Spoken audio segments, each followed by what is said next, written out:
I'll be talking about the sharing economy and crowdsourcing and how we can use this to deliver inclusive economic growth in Africa. So this is Africa. 1 billion people today, growing at about 2.5% per annum in terms of population.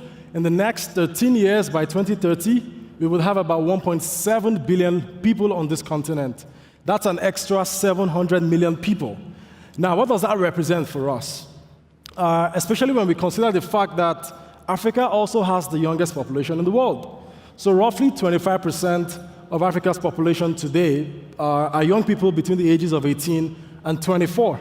But the sad part of this statistic is that a young African is twice as likely to be unemployed as an adult as compared to young people in other parts of the world. So unemployment is a big challenge that we face today as a continent.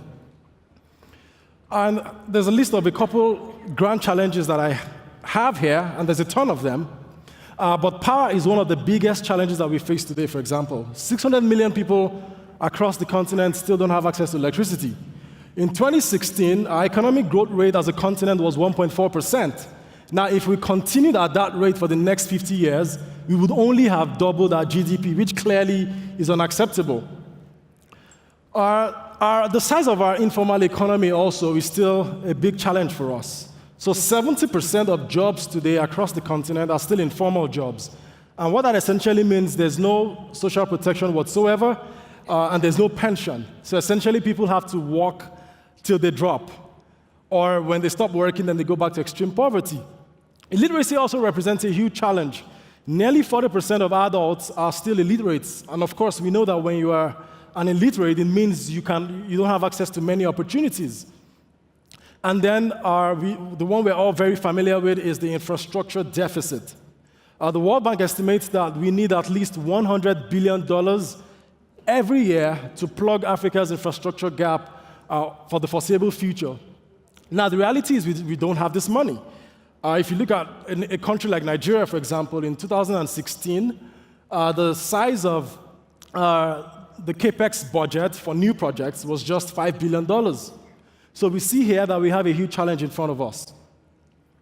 Now, I'd like to zoom into my home country, Nigeria, a country that I love so much, but that almost never stops breaking my heart. But I believe that somewhere down the line changes here. Nigeria has roughly about 200 million people, clearly the biggest country by population on the continent. And population growth rate is also quite high in Nigeria. Now, despite huge oil revenues over the last 40 years, these huge oil revenues of at least $40 billion a year, during the oil boom years, it was as high as $90 billion a year, has not translated into sustainable economic growth for Nigeria. And this explains why you have at least 37 million micro to small businesses across Nigeria. Now, the interesting thing about this figure is that it's much more than the number of small businesses you have in America. But what makes the difference is when you look at the number of large businesses. And by large businesses here, I mean businesses that employ 200 people. There's about a 1 in 37,000 chance that a business founded today will eventually employ more than 200 people in Nigeria. That is just simply unacceptable. And this explains why the problem of unemployment continues. And we also see one of the reasons why it's hard for businesses to start and to scale. You can look at the ease of doing business index. It's a very disappointing figure there. And of course, unemployment is very high. So I talked about the fact that Nigeria has at least 10 million more small businesses than the United States, which sounds exciting at face value.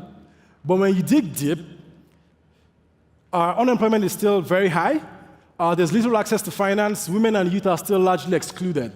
So the stats actually say that, I think World Bank data says that 9 out of every 10 persons in the informal economy are either women or youth.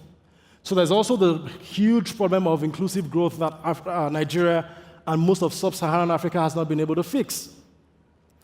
So let's zoom in a little bit further to look at my home city, Lagos. And we'll look at a video very quickly.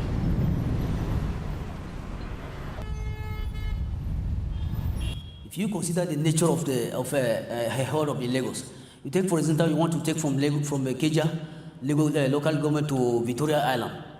It is a journey that will take you, ordinary if the road is free, a journey that will take you maybe 10 to 15 minutes to get there. But with the go slow, you spend almost 3 to 4 hours. Everybody wants to have car because they want to maintain social class. Because the way people will see you when you have a car will be quite different from the way people will see you when you don't have a car.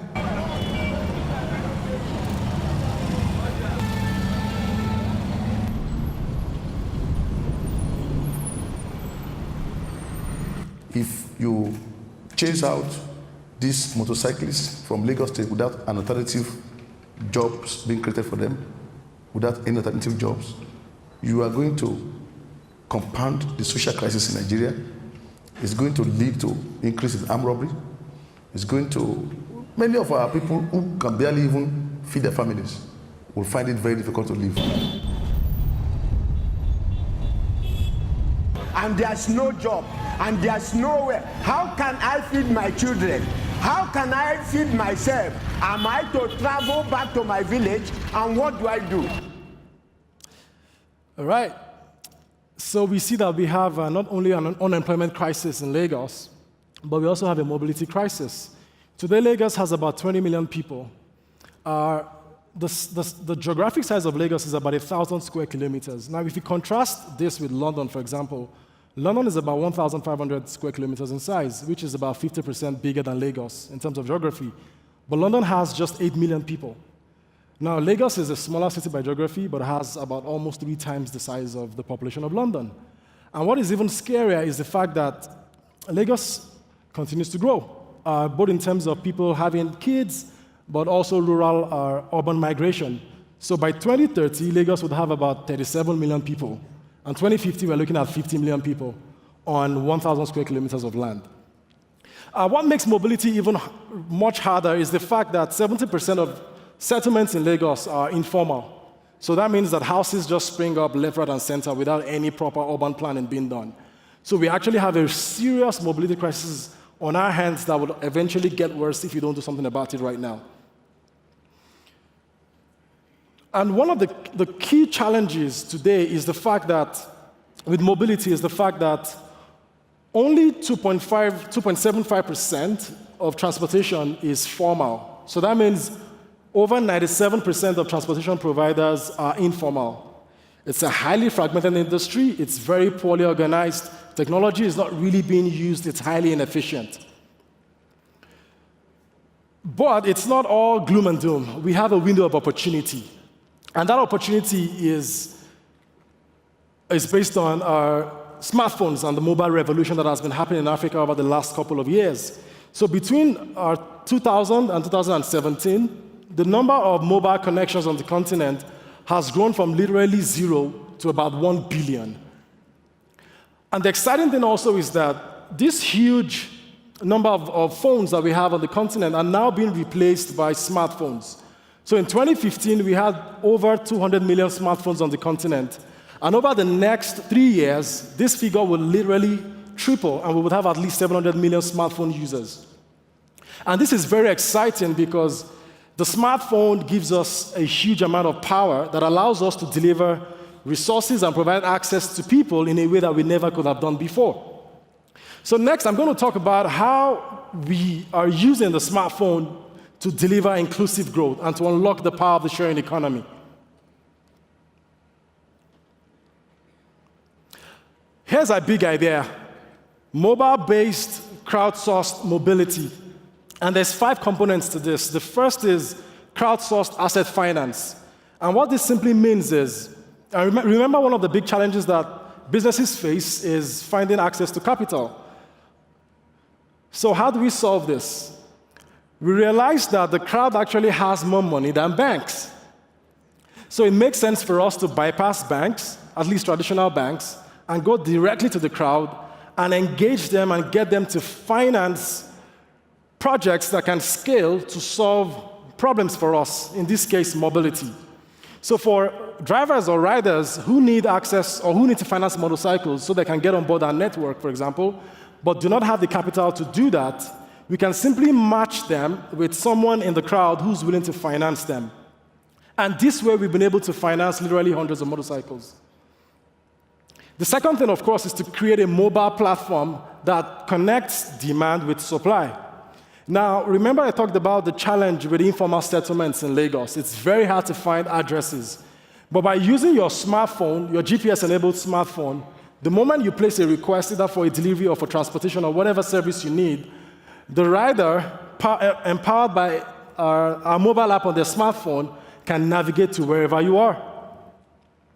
And of course, structured e-learning. This helps us solve the illiteracy problem. So anyone, any mobile agent who comes on board our network can access all the learning they need to do their work. And this is very significant because it allows us to scale our solution effortlessly. We don't need to have instructor-led sessions for every new mobile agent that comes on board our network. And of course, the huge amount of data that we are collecting allows us to generate insights that help us to improve safety, improve access, and improve reliability.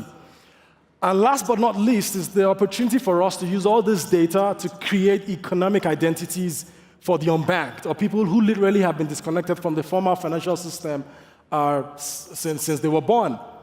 Now, using data around successful delivery rates, performance metrics, using the accelerometer and the gyroscope on the smartphone, we can track things like top speed, how they brake, how they accelerate.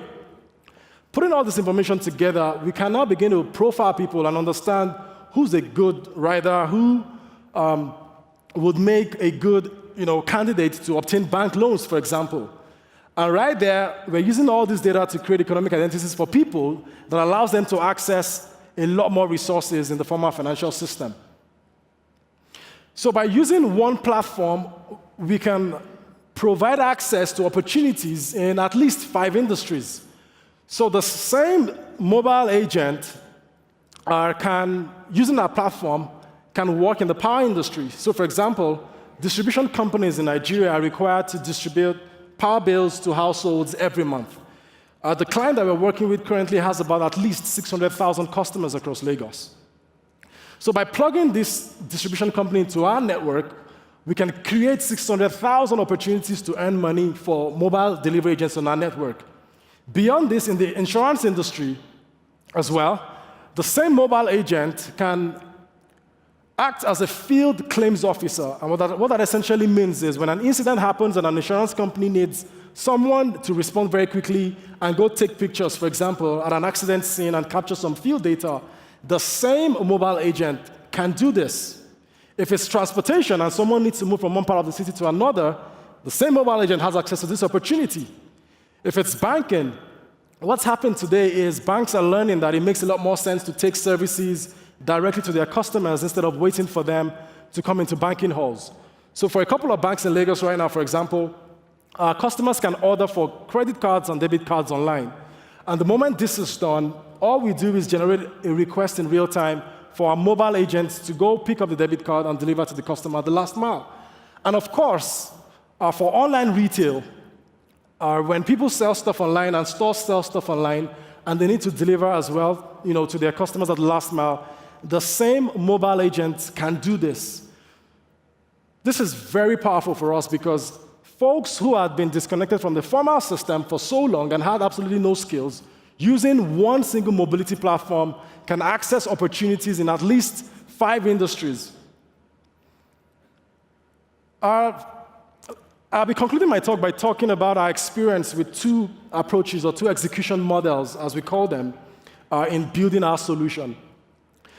One of them clearly did not work, and the other seems to be working.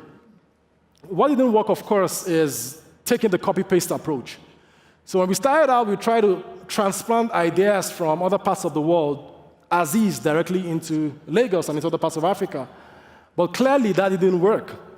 Because, as you know, every society and every culture is very different. And you might have the exact same technology, but the way it's applied to solve local problems typically would be different. So what we found to work is taking a different approach. Number one is not to trust the experts. And we've had that, I think, more than once today.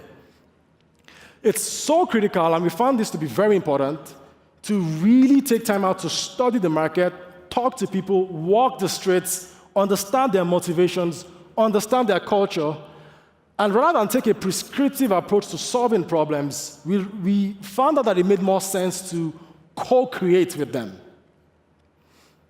And of course, last but not least, is to find the missing link. And what we mean by the missing link is figuring out the key component that you need to attain success at scale in an exponential way that might be missing in your vertical or in your local market. What we found in Lagos, for example, and for much of Nigeria, and I think this applies to many sub-Saharan African countries, is that the institutional systems that are responsible, for example, for licensing riders and drivers pretty much has failed. So we found out that there was no way for us to know who would make a great driver or a rider and who would not.